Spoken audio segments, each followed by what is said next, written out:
Hello and welcome to 5 Minutes for 4 Weeks, a series in which I live stream myself practicing a song for 5 minutes a day for 6 days a week for 4 weeks, totaling 2 hours of practice time spread across 24 sessions to show what is possible with albeit short, consistent practice and hopefully inspire the viewer to take on tasks perhaps seen as daunting as well.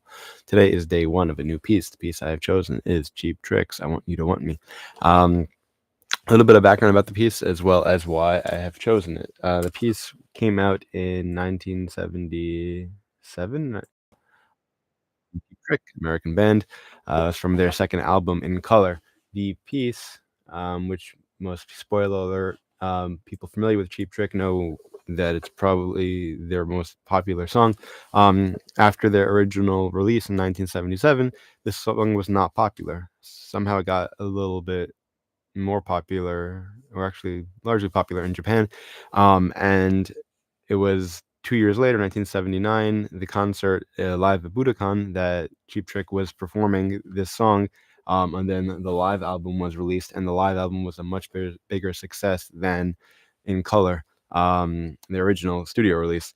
There are some differences between in the 1979 In Color studio one and then the 1979 live at Budokan release. In that the 1979 one is a faster tempo, it's more rock like. The 1977 one has a piano solo and a guitar solo. The 1979 one has just 2 guitar solos. So um, for Cheap Trick's rock fans, the live version was much more up their alley.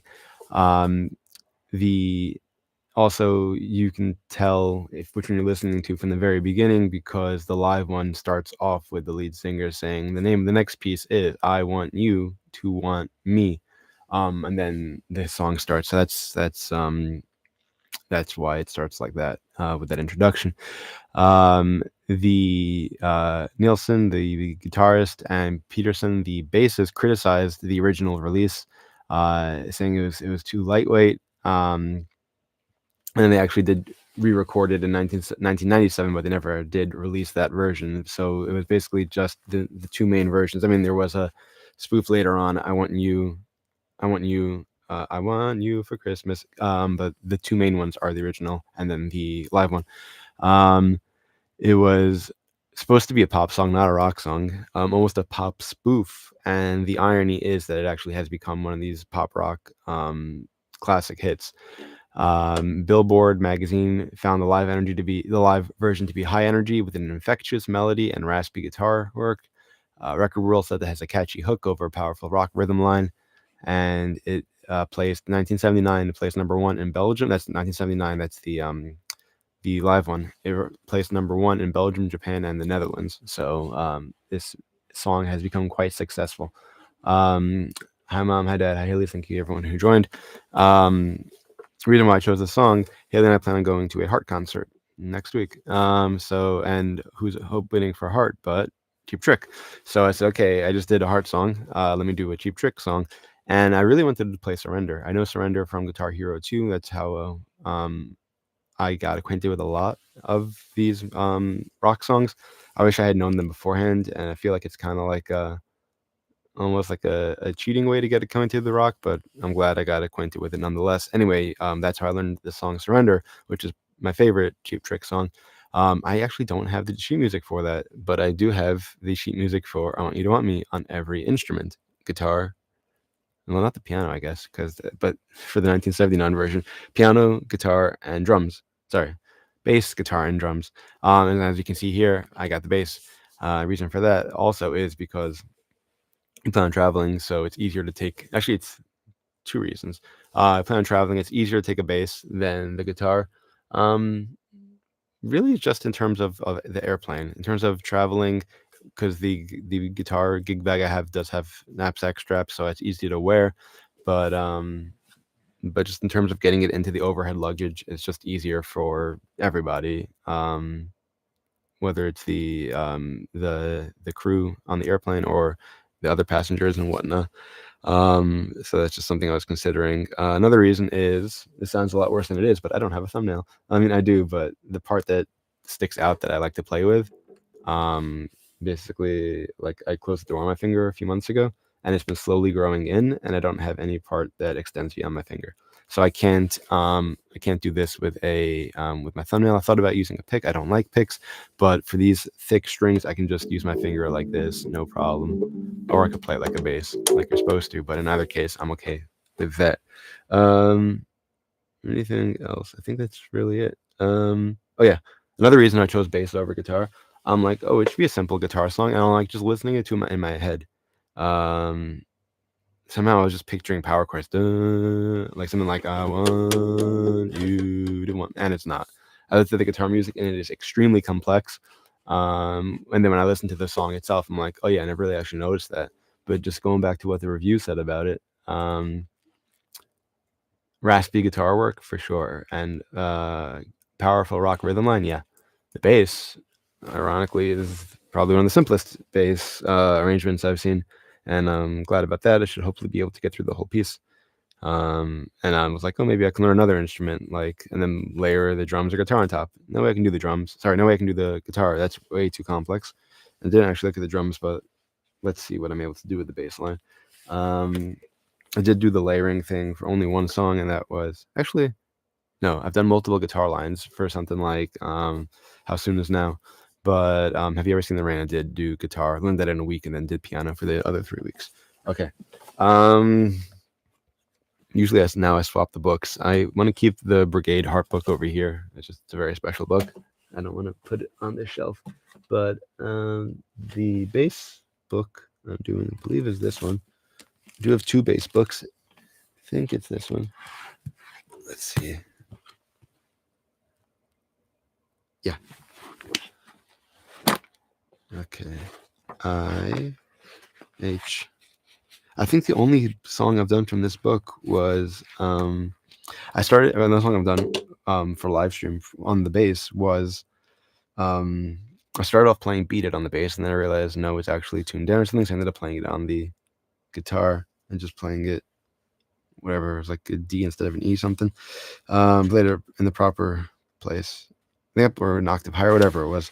But the song I did play, some of it was Dream On by Aerosmith, which was a request from my sister. And I'm just curious, is this bookmark Crazy Train? Oh yeah. I did the very beginning of Crazy Train, the first 8 measures, or four measures, and then I switched to guitar. Forgot about that. And that's really it. I feel like rock songs really sound the best when you have all the instruments there. But if you have only one instrument, the guitar is the best one. Bass by itself doesn't really sound like much.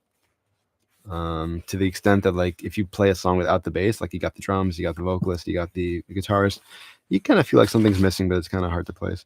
Here we go. So not the most ideal song to play. No, for the live stream, it's not the most ideal instrument, but it does work out, and it is simple for a lot of the songs. Okay. So I want you to want me, page 372. 1977, 1978. 78 was another album, but not live at Budokan. That was 79. Okay. Why is this? There we go. Let's get on the cans. I did not tune this. Hopefully it should be okay. Good enough. I can tune it tomorrow. I was going to tune it. The battery in here is dead. I'm looking for the cans. Battery in here is dead. And then I stuck it back in because I just want to make sure the pickup works.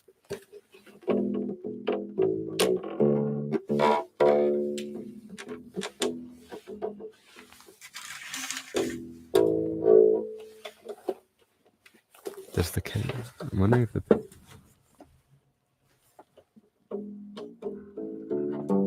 Okay, it's not. I think the battery's dead and the pickup's not working, so, but you can still hear it anyway. All right. Let us get the timer.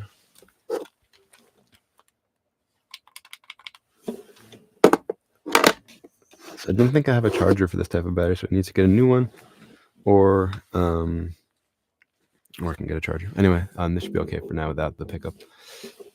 Okay, let us go. Okay, 4 measures of just the drums, and then I got a read bass line. This is A.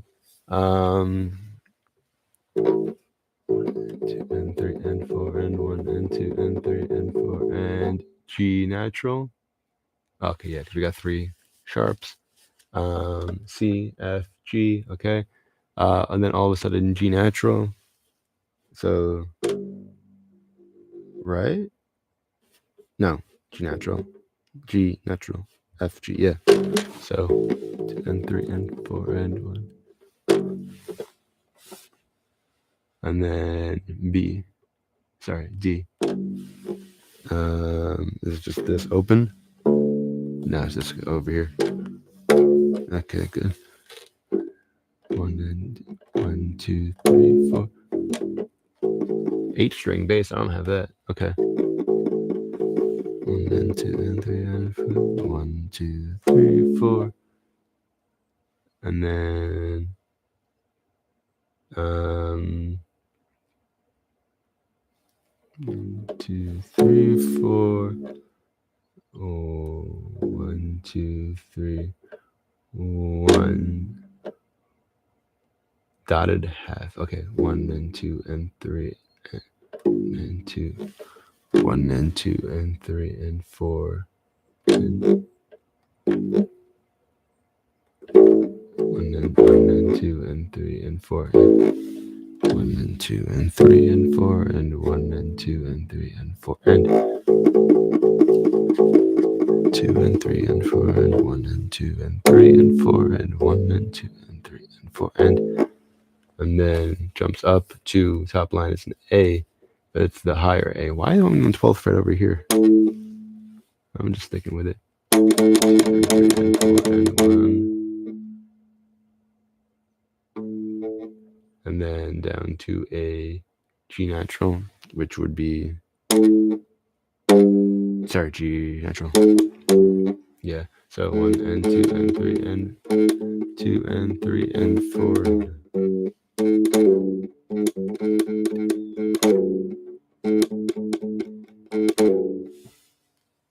Okay, I got a grace note here. I might just skip that. And then 1 and 2 and G sharp.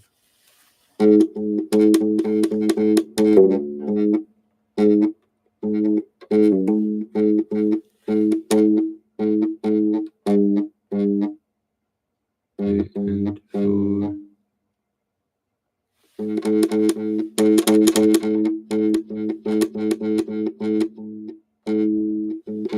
and 3 and 4.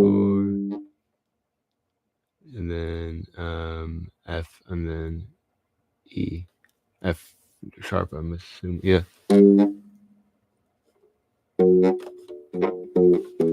Are those the ones? Those the ones that they want? No, they want me to go down here. Okay. No, that's right. 9 and 7. Okay. So 1 and 2 and 3 and 4.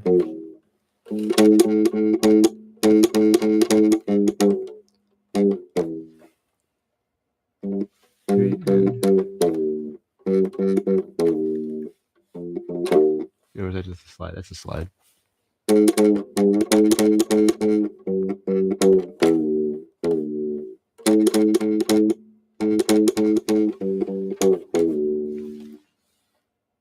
And then it goes down here again. Let's try that. I'm sorry, a minute. Let us go. I was just thinking about that yesterday. Down here. 2 and 3 and 4 and 1 and 2 and 3 and 4 and 2 and 3 and 4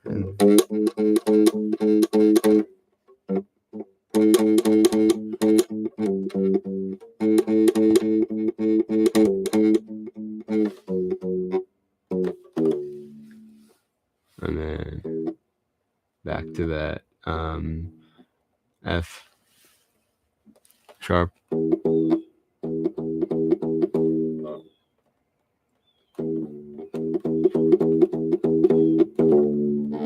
And then to that E again. I'm on the wrong fret. So that time. Okay, good. So the piece is harder than I thought. Still is relatively easy though. I had thought, I don't know, I looked at the piece I think on Friday just to like confirm I'd be able to play it or whatever, or just to see which one I preferred, the guitar or the bass. And when I looked at it, I thought it was gonna. Well, over here it is, further down. The part "I'd love you to love me," I'm begging you to beg me. That part. Okay, so those parts are all just 1 and 2 and 3 and 4, and this time now it's 1 and 2 and 3 and 4 and like that, which is a little trickier, but still not beyond my skill level. So this is fun so far. It should sound better once it's plugged in, because you're not actually hearing the whole like that thing, the sound. Also, if I'm just careful to strum completely up and down as opposed to this way, it ignores that sound.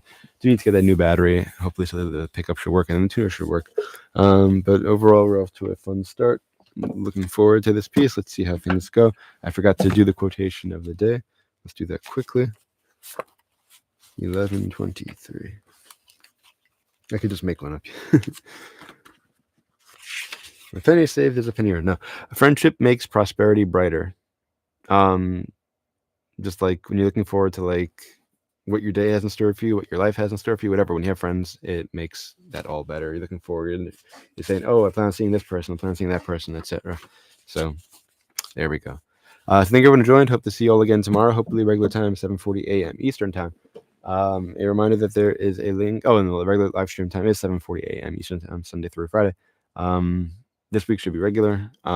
Keep you all up for what is? Oh goodness, Haley. I can keep you all updated. Reminder that there is a link available in the description section with a list of songs from which you can make requests. Wishing you all a great day, and as always, until next time and beyond, keep practicing.